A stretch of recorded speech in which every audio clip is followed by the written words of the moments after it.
Translation का process समझा था पिछले लेक्चर में।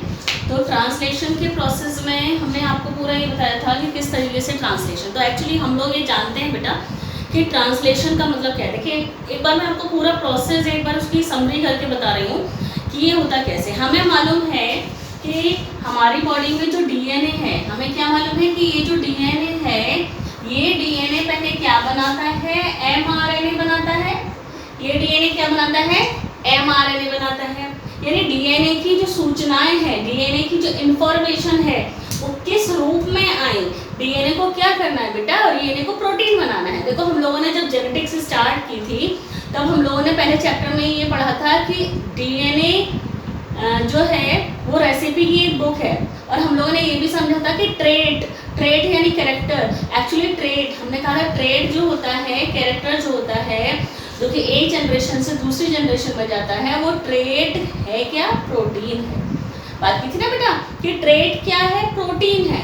ट्रेट क्या है, प्रोटीन। कोई भी ट्रेट हो, आँखों का कलर हो, स्किन का कलर हो, बालों का कलर हो, हाइट हो, ये सब ट्रेट्स होते हैं जो कि एक जनरेशन से दूसरी जनरेशन में जाते हैं। तो हमें मालूम है कि ये ट्रेट जो है, हमने कहा था ये ट्रेट और कुछ नहीं है। ये क्या है ट्रेट, ये ट्रेट प्रोटीन्स होते हैं।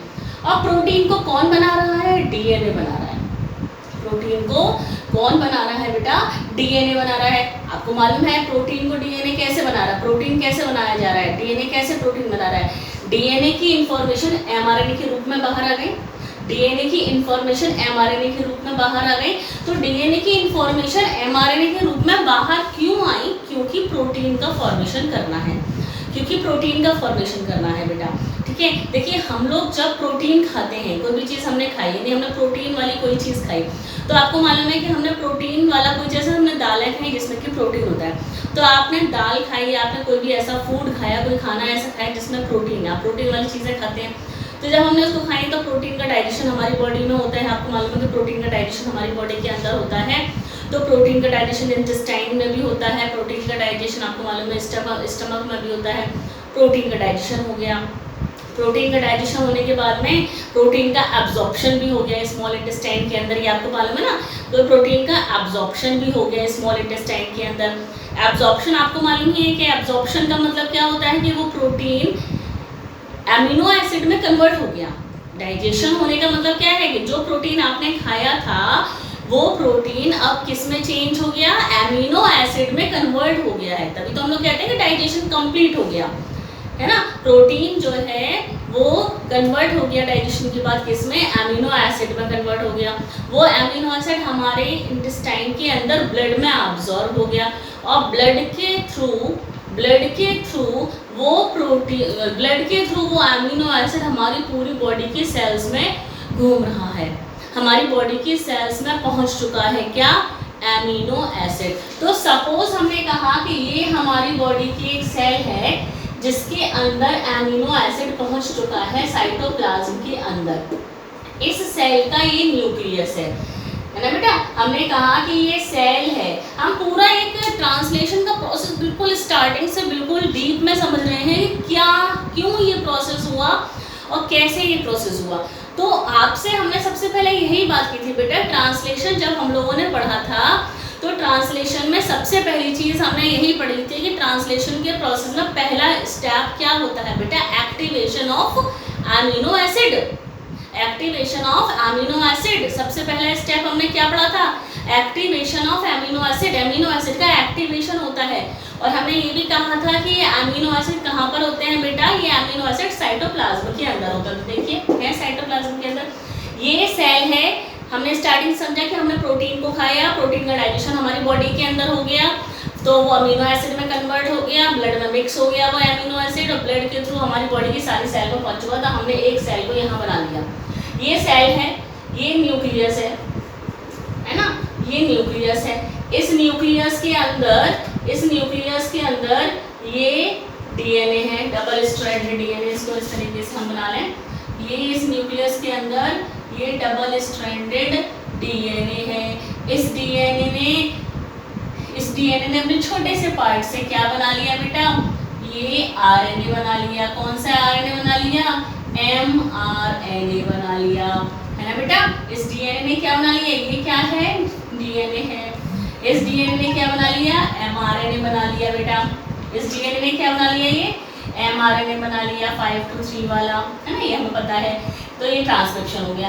अब ये एमआरएनए कहाँ बना है, ये एमआरएनए कहाँ बना है, न्यूक्लियस के अंदर बना है।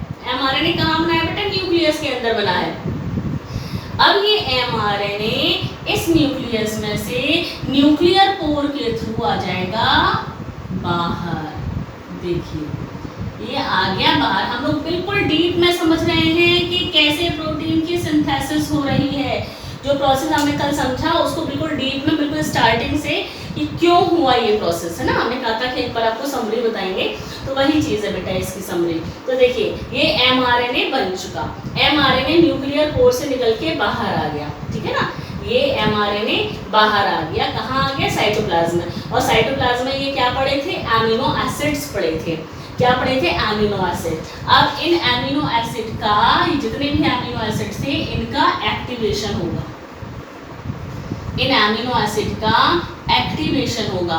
और एक्टिवेशन के लिए कौन से एंजाइम हमने पढ़ा था बेटा कल, कि एक्टिवेशन कौन से एंजाइम से होगा, एमिनो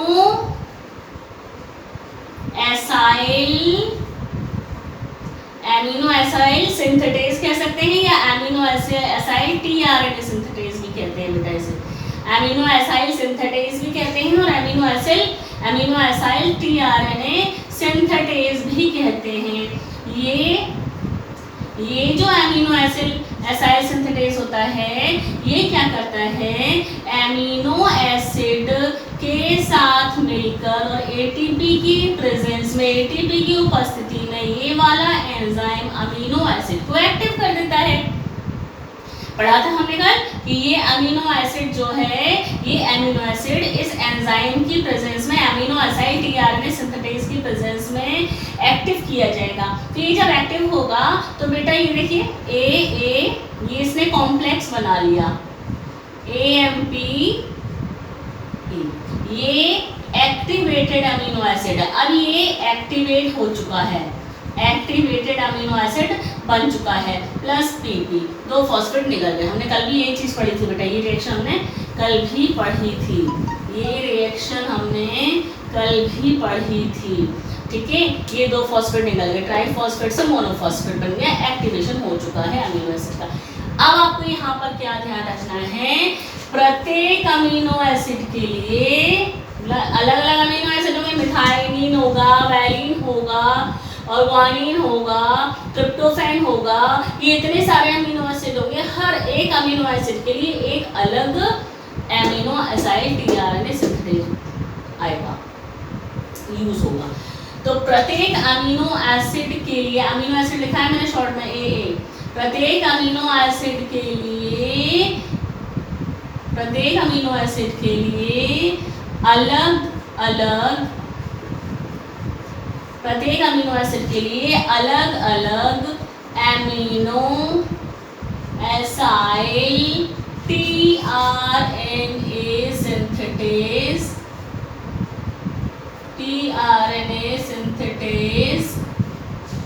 यूज होता है।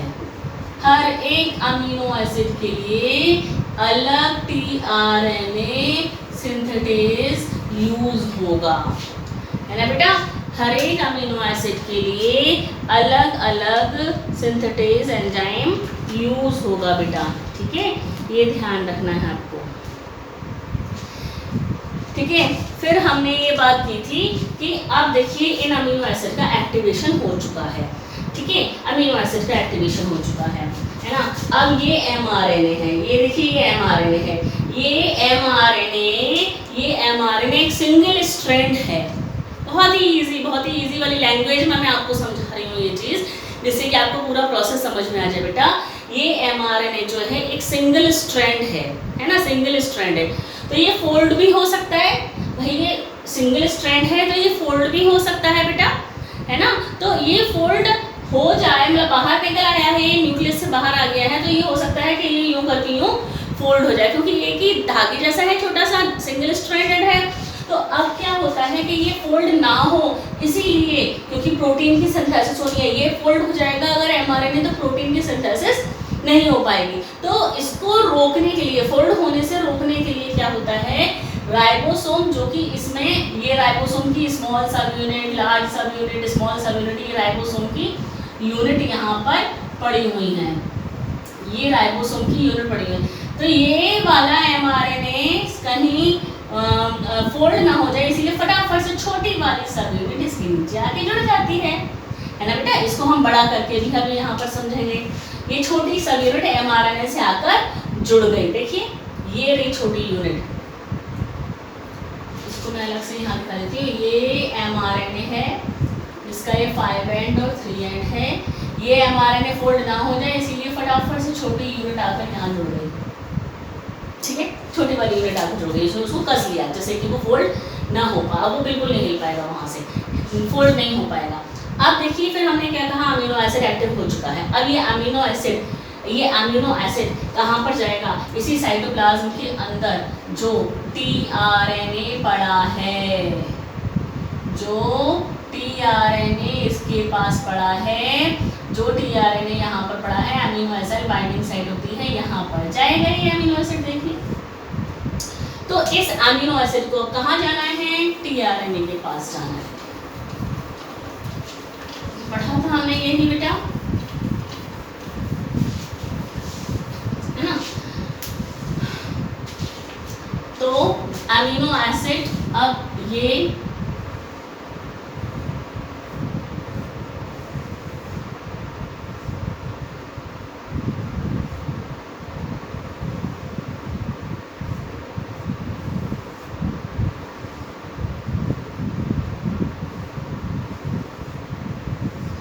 ये एंटीकोडोन है टीआरएनए का। टीआरएनए हम समझते हैं ना, ये इसका 3 एंड है, ये इसका 5 एंड है ना। तो ये वाली साइड जो थी ये अमीनो एसिड बाइंडिंग साइड थी, तो देखिए अमीनो एसिड यहाँ पर आकर जुड़ गया इस टीआरएनए पर। जब ये टीआरएनए के पास अमीनो एसिड आ चुका है, ये एक्टिवेटेड अमीनो एसिड टीआरएनए के पास आ गया है, इस टीआरएनए को जुड़ने में भी, इस अमीनो एसिड को टीआरएनए से जोड़ने में भी ये वाला एंजाइम यूज होता है बेटा। हमने कल पढ़ा था कि जब ये इससे जुड़ जाएगा तब ये एंजाइम अलग हो जाएगा यहाँ से। ये वाला अमीनो एसिड इस टीआरएनए से जुड़ा है, तब भी यही वाला यूज होगा, अमीनो एसिड टीआरएनए सिंथेटाइज यूज होगा अमीनो एसिड को यहाँ जोड़ने के लिए बेटा। और जब ये जुड़ जाएगा तब ये क्या कहलाने लगता है, चार्ज्ड टीआरएनए कहलाने लगता है। क्या कहलाने लगता है, चार्ज टीआरएनए कहने लगता है। तो इस तरीके से इसने इसको जोड़ लिया है। ये एंटीकोडोन है। ये एंटीकोडोन क्या करेगा, ये एमआरएनए के कोड को पढ़ेगा, हर एक अमीनो एसिड को एक अलग टीआरएनए लेके जाएगा, हर एक अमीनो एसिड को एक अलग टीआरएनए लेकर जाएगा, है ना बेटा। कल हमने बात की थी इस तरीके से, हर एक अमीनो एसिड को एक अलग टीआरएनए लेकर जाएगा, हर अमीनो एसिड के लिए एक अलग टीआरएनए होगा, वो टीआरएनए अमीनो एसिड को लेके जाएगा और ये एंटीकोडोन एमआरएनए के कोड को पढ़ेगा, यानी कि पहचानेगा और उसको वहाँ पर जाकर जोड़ देगा। फिर हमने ये बात की थी बेटा किस तरीके से ये फॉर्मेशन होता है, ठीक है। ये चार्ज हो गया, डीएनए चार्ज। अब हमारे पास टीआरएनए भी चार्ज हो गया, हमारे पास एमआरएनए भी है, स्मॉल सब यूनिट भी एमआरएनए से जुड़ चुकी है। तो अब देखिए क्या होता है,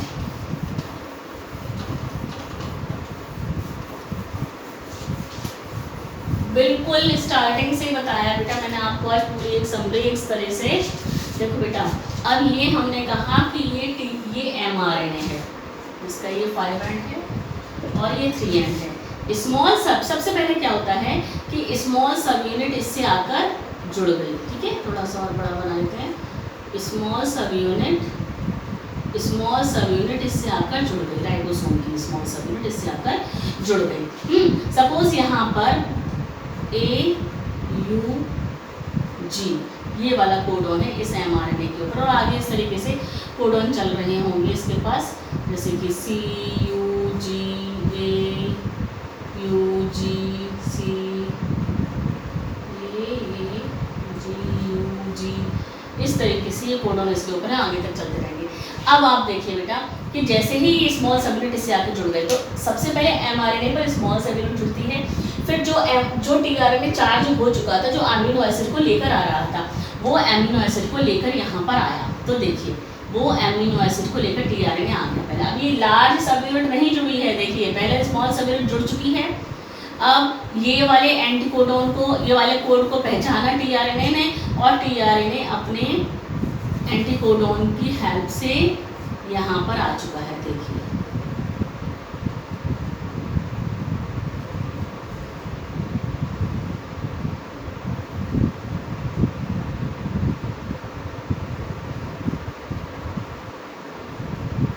ये एंटीकोडोन इसका इस तरीके से हमने बना दिया।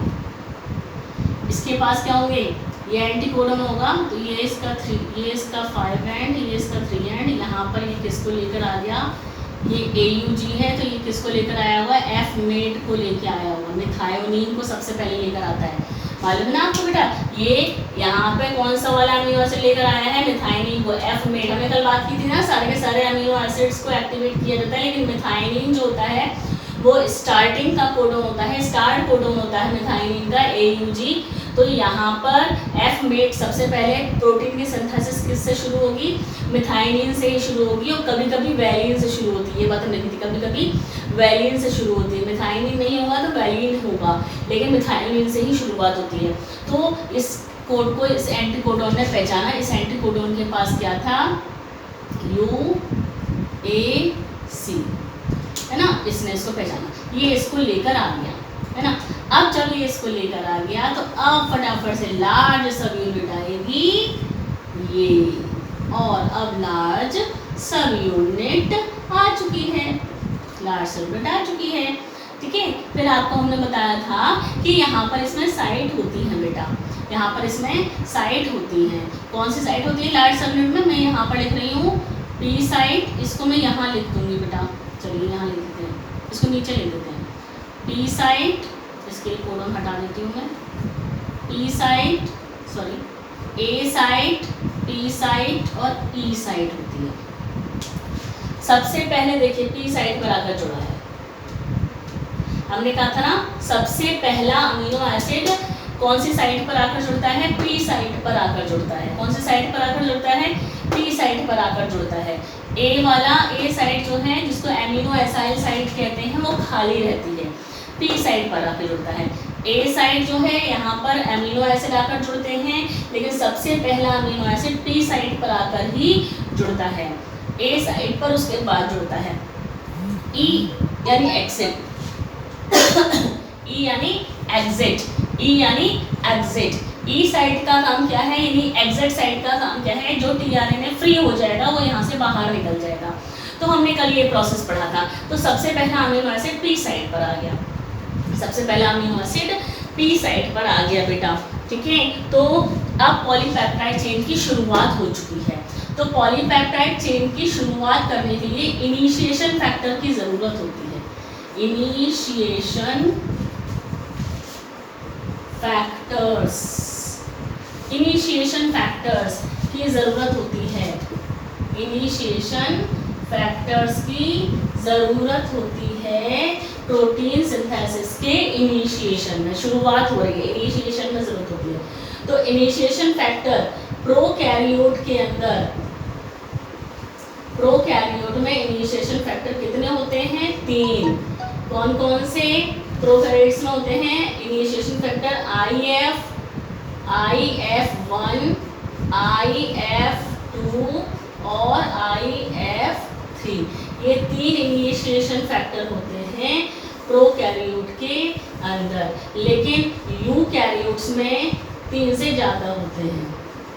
यूकैरियोट्स में इसको यूकैरियोट को इस तरह से ई हम यूकैरियोट की लिख देते हैं बेटा, I इनिशिएशन फैक्टर 1, 2, 3, 4, 5 और इनिशिएशन फैक्टर 6 तक होते हैं।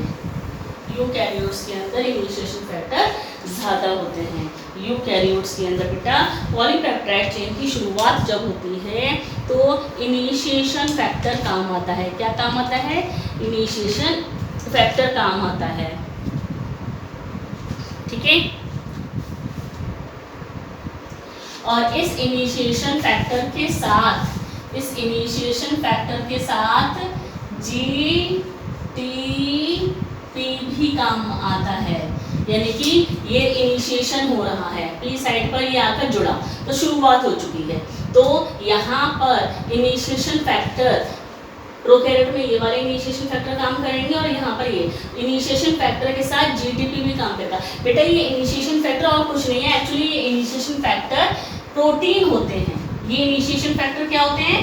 प्रोटीन होते हैं, कुछ और नहीं है, ये एक प्रोटीन है। इनिशिएशन फैक्टर क्या है? ये प्रोटीन्स हैं, अलग अलग टाइप के प्रोटीन्स हैं जो कि यहाँ पर काम आ रहे हैं। जैसे कि एंजाइम्स होते हैं तो उसी तरीके से यहाँ पर इनिशिएशन फैक्टर के साथ में ये प्रोटीन, जिनको कि इनिशिएशन फैक्टर कहा गया है, वो जीटीपी के साथ मिलकर काम करते हैं और शुरू कर देते हैं चेन को बनाना। तो पेप्टाइड ही बोलेंगे ना प्रोटीन को, पेप्टाइड चेन। प्रोटीन को क्या बोलते हैं? पॉलीपेप्टाइड चेन, है ना। तो पॉलीपेप्टाइड चेन की शुरुआत हो रही है तो इनिशिएशन फैक्टर काम आएंगे और उसके साथ जीटीपी काम करेगा। ठीक, ये वाली बात हमने समझी। अब बेटा हमें मालूम है कि ये जो राइबोसोम है खिसकेगा इस पर आगे। तो पहला टीआरएनए यहाँ पर लेकर आया इस अमीनो एसिड को, दूसरा वाला ये अमीनो एसिड 1 है ना। तो अमीनो एसिड 1 ही हो गया। अब दूसरा वाला एक और टीआरएनए आएगा, ये देखिए ये टीआरएनए यहाँ पर आया दूसरा, ये दूसरा टीआरएनए आया जो कि अमीनो एसिड 2 को लेकर आया। इसको इस तरीके से अमीनो एसिड 2 को लेकर आया। ठीक, ए साइड भी घिर गई, बी साइड भी घिर गई। ठीक है, ये अमीनो एसिड 1 जो कि अल्फाबेट है और ये अब ये खिसकेगा आगे, ये आगे खिसकेगा। हमने कहा था ना एमआरएनए जो धागे के समान है वो एमआरएनए के ऊपर राइबोसोम खिसकता है, इस तरीके से खिसकता है। जब ये खिसकेगा तो यहाँ पर इस वाले कोडोन के ऊपर आ जाएगा, है ना। यानी कि अब क्या हुआ, जब ये आगे खिसका तो जो ए पर, इसको मैं यहाँ बना देती हूँ,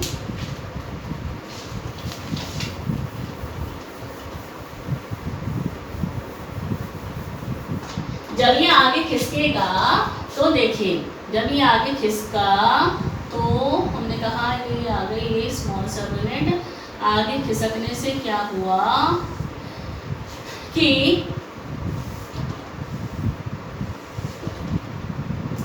ये पी साइड, ये ए साइड और ये ई साइड, जो ए साइड पर था खिसका आगे खिसकने से क्या हुआ, इसको हम यहीं तक कर देते हैं बेटा इस तरीके से।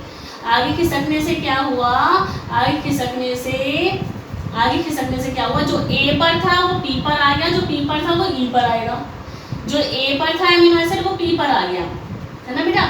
और ए साइड हो गई खाली और पी साइड पर आ गया ये। तो पी साइड पर ये टीआरएनए आ गया, ये टीआरएनए जो पी साइड पर आ गया वो टीआरएनए ए वाले का आ गया। तो ए वाले का आ गया यानी कि अमीनो एसिड 2 आ गया, पी साइड पर अमीनो एसिड 2 आ गया और ये ए साइड हो गई खाली, है ना। ए साइड हो गई खाली बेटा।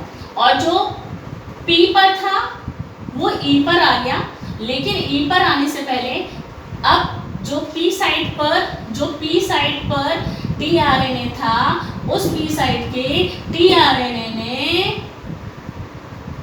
अपने अमीनो एसिड को कर दिया फ्री, देखिए। और ये ई साइड पर खाली टीआरएनए आ गया, खाली हो गया टीआरएनए खाली हो गया और खाली होकर ये बाहर आ जाएगा। लेकिन ये टीआरएनए बाहर तब आएगा जब पहले वाले अमीनो एसिड और दूसरे वाले अमीनो एसिड के बीच में पेप्टाइड बॉन्ड बन जाएगा। ये टीआरएनए अब हो गया फ्री, क्योंकि इस टीआरएनए के ऊपर जो वो था अमीनो एसिड था वो फटाफट से पी साइट पर पहुंच चुका है। हमेशा याद रखना पी साइट यानी पेप्टाइडल साइट।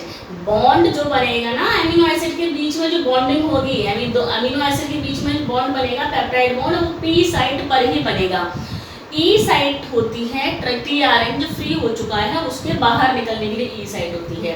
टीआरएन खाली हो गया और उसने अपने सबसे पहले उसने अपने टीआरएन ने अपने अमीनो एसिड को भेज दिया पी साइड पर और पी साइड पर आकर दोनों अमीनो एसिड में बॉन्डिंग हो गई और टीआरएन फ्री हो गया, बाहर निकल गया यहाँ से।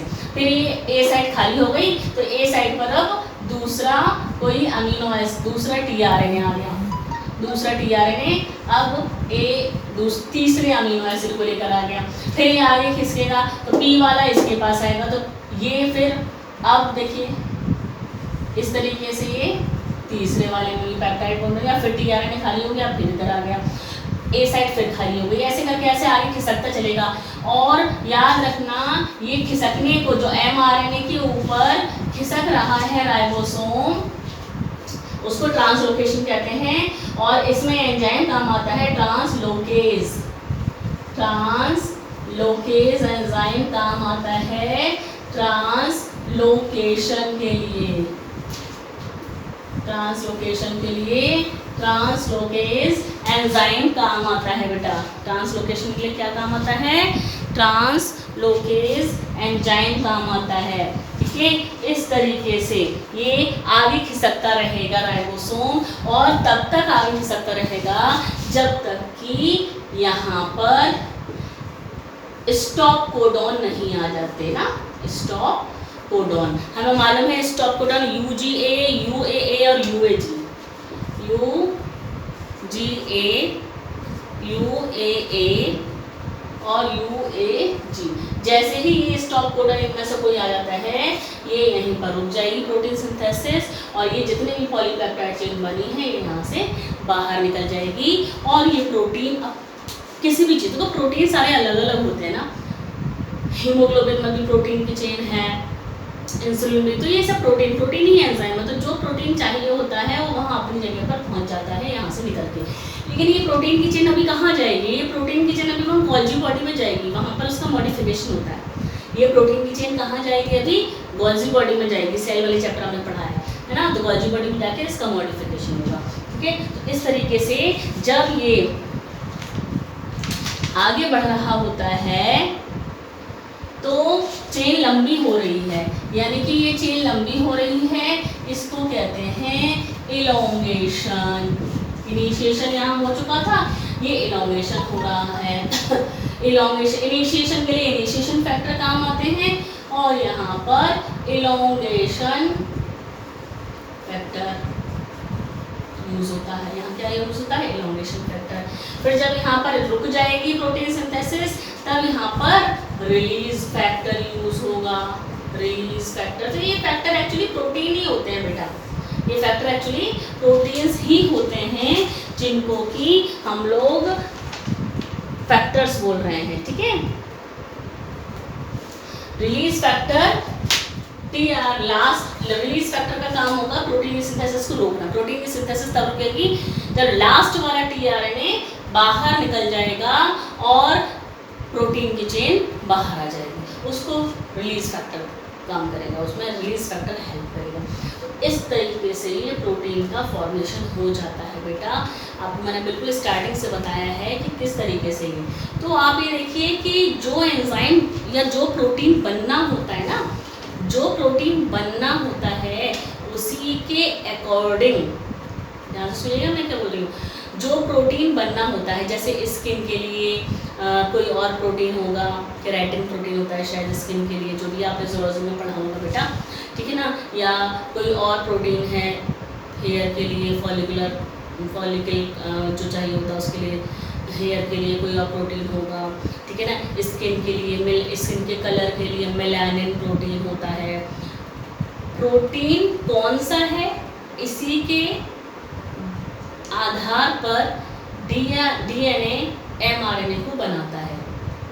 प्रोटीन कौन सा है इसी के आधार पर डीएनए एमआरएनए को बनाता है, क्योंकि एमआरएनए के ऊपर जो कोडोन होंगे बेटा उसी कोडोन के अकॉर्डिंग तो अमीनो एसिड आकर जुड़ेंगे, है ना बेटा, उसी के अकॉर्डिंग तो अमीनो एसिड आकर जुड़ेंगे बेटा, और जितने अमीनो एसिड जब जुड़ेंगे तो उसी के अकॉर्डिंग पॉलीपेप्टाइड चेन बनेगी। किसी किसी प्रोटीन में 8 या 10 अमीनो एसिड जुड़े होते होंगे, किसी प्रोटीन में 50 अमीनो एसिड जुड़े होते होंगे और अलग अलग सीक्वेंस पर होते होंगे, अलग अलग सीक्वेंस पर होते होंगे बेटा। हो सकता है ट्रिप्टोफैन, वैलिन, ये एक सीक्वेंस में, फिर वैलिन नीचे आ जाए और ट्रिप्टोफैन ऊपर पहुंच जाए तो हो गया प्रोटीन चेंज। तो इस तरीके से ये आपको ध्यान रखना है कि mRNA जो बनाया जा रहा है डीएनए के द्वारा, तो वो असल में डीएनए को जो प्रोटीन बनाना होता है, हमने कहा ना सेल के अंदर अमीनो एसिड पहुंच चुका, डीएनए ने पहचाना तुरंत, अरे ये वाला अमीनो एसिड आया है, इस अमीनो एसिड के लिए कौन सा कोडॉन होगा, इस अमीनो एसिड के लिए कौन सा कोडॉन होगा, डीएनए ने ये देखा। हमने कहा ना दिमाग यानी कि ब्रेन सिर्फ और सिर्फ किसके पास है, ब्रेन सिर्फ और सिर्फ डीएनए के पास है, बाकी किसी के पास नहीं है। सेल के अंदर जो दिमाग है, सेल के अंदर जो ब्रेन है जो काम कर रहा है, वो सिर्फ और सिर्फ किसके पास है, डीएनए के पास है। डीएनए ही ये सोच समझ सकता है कि क्या करना है। हमने स्टार्टिंग में बात की थी ना बेटा वो रेसिपी बुक वाली, ये रेसिपी की बुक है। हमने कहा था राइबोसोम का काम है प्रोटीन को बनाना, राइबोसोम को प्रोटीन फैक्ट्री बोलते हैं, लेकिन फिर भी राइबोसोम अपने आप प्रोटीन नहीं बना सकता अकेले। क्यों नहीं बना सकता, क्योंकि उसके पास दिमाग नहीं है, राइबोसोम के पास दिमाग नहीं है। दिमाग है किसके पास, डीएनए के पास है। तो डीएनए पहचानता है अमीनो एसिड को, और ये वाला अमीनो एसिड आ गया, इस वाले प्रोटीन को बनाना है, तो बस जिस प्रोटीन को बनाना है उसी के अकॉर्डिंग उसने mRNA को बना दिया। वह mRNA न्यूक्लियस से बाहर निकल गया, न्यूक्लियस से बाहर साइटोप्लाज्म में आ गया, बस साइटोप्लाज्म में बहुत सारे उसको अमीनो एसिड्स मिले हैं, और जैसे ही वो अमीनो एसिड्स एक्टिव हो जाते हैं, इस तरीके से प्रोटीन की सिंथेसिस शुरू हो जाती है। ठीक है, तो ये प्रोटीन सिंथेसिस की ट्रांसलेशन का एक समरी मैंने आपको बताया बेटा स्टार्टिंग से कि किस तरीके से ये प्रोटीन का फॉर्मेशन होता है। ठीक, तो अब ट्रांसलेशन के बाद बेटा हमें जीन एक्सप्रेशन पढ़ना है, लेकिन जीन एक्सप्रेशन को पढ़ने से पहले जीन एक्सप्रेशन पढ़ना है हमें, एक्सप्रेशन ऑफ जीन। लेकिन जीन एक्सप्रेशन को पढ़ने से पहले हम लोग रिवर्स ट्रांसक्रिप्शन पढ़ेंगे। क्या पढ़ेंगे, रिवर्स ट्रांसक्रिप्शन।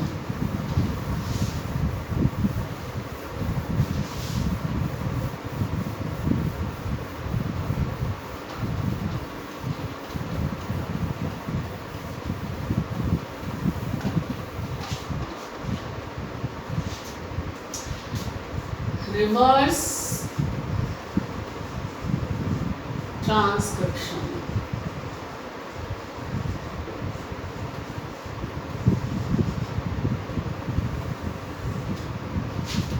ठीक है बेटा, रिवर्स ट्रांसक्रिप्शन। देखो बेटा हम लोगों ने जो पढ़ा है वो ये पढ़ा है कि डीएनए से mRNA बनता है, जिसको कहते हैं ट्रांसक्रिप्शन, है ना। ये तो नॉर्मल वाला प्रोसेस है, ये नॉर्मल प्रोसेस कि डीएनए से mRNA बनता है जिसको ट्रांसक्रिप्शन कहते हैं। फिर ये mRNA प्रोटीन को बनाता है जिसको कि ट्रांसलेशन कहते हैं, और हम इस पूरे प्रोसेस को सेंट्रल डॉग्मा कहते हैं। हमने स्टार्टिंग में ये बताया था बेटा आपको कि ज़्यादातर रिवर्स ट्रांसक्रिप्शन मैंने थोड़ा सा बताया था आपको, और आपको मालूम है कि ज़्यादातर ऑर्गेनिज्म में डीएनए ही जेनेटिक मटेरियल होता है। केवल कुछ ऑर्गेनिज्म जैसे कि कुछ वायरस में डीएनए जेनेटिक मटेरियल नहीं होता है, आरएनए जेनेटिक मटेरियल होता है। हमने स्टार्टिंग में ही बात की थी बेटा, कुछ लेक्चर पहले हमने बताया था रिवर्स ट्रांसक्रिप्शन में, थोड़ा सा बताया था मैंने आपको कि कुछ वायरस जैसे कि HIV वायरस है, टोबैको मोज़ेक वायरस है, इनमें डीएनए जेनेटिक मटेरियल नहीं होता है, आरएनए जेनेटिक मटेरियल होता है। तो जब आरएनए जेनेटिक मटेरियल होता है उन ऑर्गेनिज्म में क्या होता है कि ये आरएनए जो जेनेटिक मटेरियल है, ये आरएनए बनाना तो प्रोटीन ही है ना। तो ये आरएनए सबसे पहले डीएनए में कन्वर्ट होता है। पहले इस आरएनए से क्या बनाया जाता है, डीएनए बनाया जाता है, और फिर ये डीएनए, जब आरएनए डीएनए बना रहा है और फिर ये डीएनए नॉर्मल प्रोसेस से एमआरएनए बना रहा है, फिर ये एमआरएनए से नॉर्मल प्रोसेस से प्रोटीन बनाया जा रहा है। तो जब डीएनए से एमआरएनए बनता है तो ट्रांसक्रिप्शन कहलाता है, लेकिन जब आरएनए से डीएनए बनता है तो ये कहलाता है रिवर्स ट्रांसक्रिप्शन। क्या कहलाता जाता है? रिवर्स ट्रांसक्रिप्शन कहलाता है। क्या कहलाता है? ये रिवर्स ट्रांसक्रिप्शन कहलाता है बेटा। और इसमें जो एंजाइम यूज होता है वो एंजाइम, रिवर्स ट्रांसक्रिप्शन में जो एंजाइम यूज होता है वो यूज होता है reverse transcriptase. Reverse transcriptase enzyme use होता है बेटा, है ना बेटा? क्या यूज होता है? रिवर्स ट्रांसक्रिप्टेज एंजाइम का यूज होता है इसमें। तो रिवर्स ट्रांसक्रिप्शन का मतलब है आरएनए से डीएनए का बनना। हमें मालूम है कि कुछ ऑर्गेनिज्म में आरएनए जेनेटिक मटेरियल होता है। हमें मालूम है कि कुछ ऑर्गेनिज्म के अंदर आरएनए जेनेटिक मटेरियल होता है बेटा। तो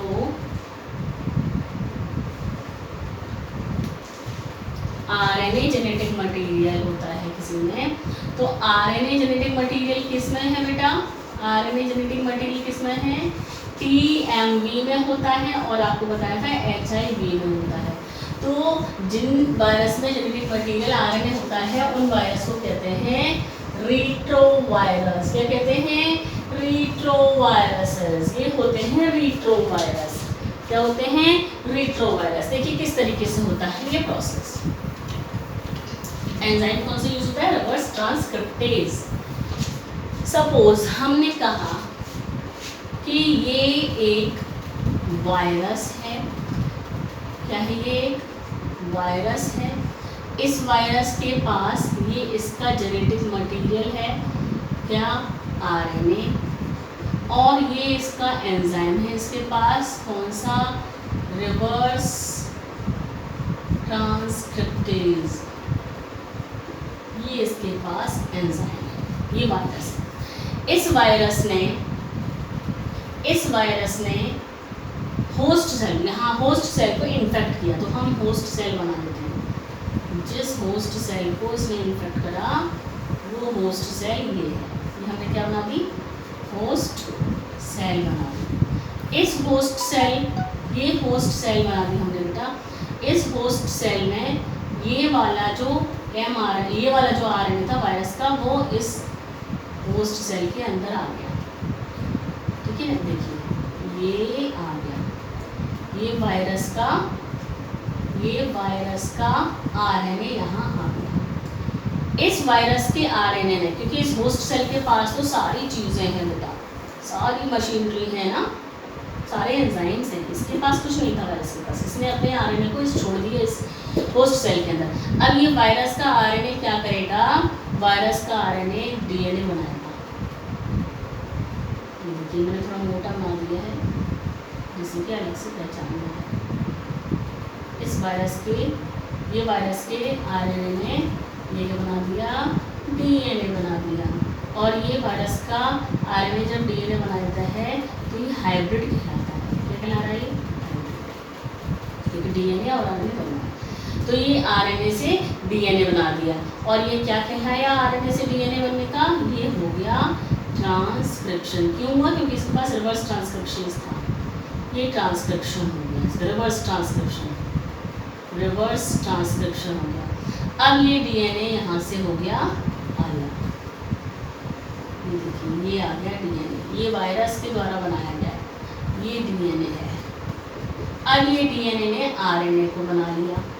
कौन सा आरएनए बना लिया? आपको मालूम है डीएनए तो एमआरएनए को बनाएगा।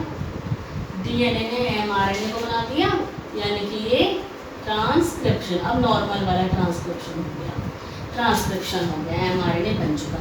अब ये वाला एमआरएनए क्या करेगा बेटा? ये वाला एमआरएनए प्रोटीन को बनाएगा, यानी कि ट्रांसलेशन कर देगा। क्या कर देगा? ट्रांसलेशन करेगा। ये वाला एमआरएनए प्रोटीन को बनाएगा जो कि वायरल प्रोटीन होगा। वायरल प्रोटीन होगा, और ये प्रोटीन एंजाइम भी बना लेगा, ये प्रोटीन एंजाइम भी बना लेगा। तो वायरल प्रोटीन बन गया, तो इसने वायरस का कैप्सिड बना लिया, मालूम है आपको बेटा कैप्सिड, इसने क्या करा, कैप्सिड बना लिया, ठीक है ना, कैप्सिड बन गया, देखो ये कैप्सिड बन गया। इसके पास ये आरएनए भी आ गया, है ना, वायरल प्रोटीन कैप्सिड बन गया, इसके पास आरएनए भी आ गया, इसके पास ये एंजाइम भी आ गया। अब इसने अपनी कॉपी बनानी शुरू, ये बन गया वायरस, वायरस की कॉपी बन चुकी पूरी। ऐसे बहुत सारे वायरस बन गए, ऐसे बहुत सारे वायरस बन गए, और इतने सारे वायरस बने, जैसे ही बहुत सारे वायरस इस होस्ट सेल के अंदर बन गए, इन सारे वायरस ने मिलकर इस होस्ट सेल को कर दिया खत्म, इस होस्ट सेल को खत्म कर दिया, सारे के सारे वायरस बाहर आ गए। और बाहर आकर इस सेल में से बाहर आए तो ये अब दूसरी सेल के अंदर पहुंचेंगे, दूसरी सेल के अंदर भी यही वाला काम करेंगे, फिर पूरी बॉडी में इस तरीके से फैल जाते हैं, ठीक है। तो हमने कहा कि ये रिवर्स ट्रांसक्रिप्शन होता है। तो कुछ सेम ऐसे ही बेटा HIV में होता है, HIV में भी यही होता है ना, तो HIV के पास भी RNA ही होता है बेटा, और इसी तरीके से वो RNA रिवर्स ट्रांसक्रिप्शन वाले प्रोसेस से DNA में कन्वर्ट होता है, और फिर DNA से mRNA बनाया जाता है, mRNA से प्रोटीन बनता है, जो कि एक्चुअली वायरस का प्रोटीन है, वायरस बना रहा है अपनी प्रोटीन। फिर वो वायरस ने उस प्रोटीन से अपना एंजाइम भी बना लिया, और अपना प्रोटीन का कवच जो उसका होता है वायरस का, वो भी बना लिया, और बहुत सारे वायरस इस तरीके से होस्ट सेल के अंदर बन जाते हैं, ठीक। ये प्रोसेस कहलाता है क्या, रिवर्स ट्रांसक्रिप्शन। कौन सा प्रोसेस कहलाता है बेटा, रिवर्स ट्रांसक्रिप्शन, जो कि रिवर्स ट्रांसक्रिप्टेज एंजाइम की हेल्प से होता है, ठीक है। अब हम लोग नेक्स्ट लेक्चर में बेटा जीन एक्सप्रेशन पढ़ेंगे, और जीन एक्सप्रेशन के बाद हम लोग लैब ऑपरेन सिस्टम पढ़ेंगे पूरा, ठीक है।